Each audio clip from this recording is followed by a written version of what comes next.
সিলেটের ভোলাগঞ্জে একটি নদী রয়েছে যার নাম ধলাই নদী। পাহাড়ি ঝর্ণার জল থেকে শুরু হওয়া এই নদী কেবল পানি বহন করে না, বরং সাদা পাথরের এক বিশাল বাহক হিসেবেও পরিচিত। নদী ধরে বয়ে আসা এই পাথরগুলো পৃথিবীর ভূত্বকের বিভিন্ন শিলার ক্ষয়প্রাপ্ত অংশ। এগুলো পাহাড়ের ওপরে থাকা বিশাল বিশাল শিলার টুকরা, যা আবহাওয়া, বৃষ্টি ও তাপমাত্রার প্রভাবে ধীরে ধীরে ক্ষয়প্রাপ্ত হয়ে নদীর স্রোতে আসে। পাথরের প্রাকৃতিক উৎপত্তি তিন ভাগে বিভক্ত। প্রথমত আগ্নেয় শিলা, যা গলিত ম্যাগমা থেকে তৈরি হয়, যেমন গ্রানাইট ও ব্যাসল্ট। দ্বিতীয়ত পাললিক বা স্তরযুক্ত শিলা, যা বালি, কাদা ও জৈব পদার্থের সমন্বয়ে গঠিত। এর উদাহরণ হলো স্যান্ডস্টোন এবং লাইমস্টোন। তৃতীয়ত রূপান্তরিত শিলা, যা উচ্চ তাপমাত্রা ও চাপের ফলে বদলে যায়, যেমন মার্বেল ও স্লেট।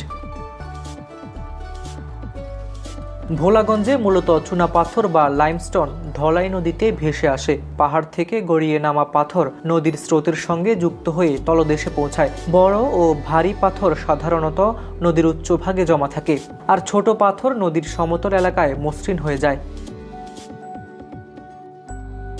নদীর স্রোত এবং পাথরের একে অপরের সঙ্গে ঘষার ফলে কোণগুলো মসৃণ হয়ে আসে, ফলে পাহাড়ি নদীর পাথর প্রায়ই গোলাকার এবং স্পর্শে মসৃণ থাকে।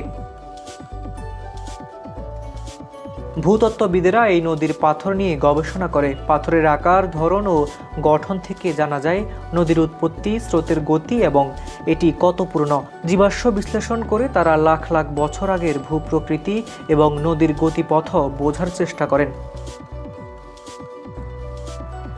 ধলাই নদী শুধু স্রোত নয়, এটি সময়ের সাক্ষী।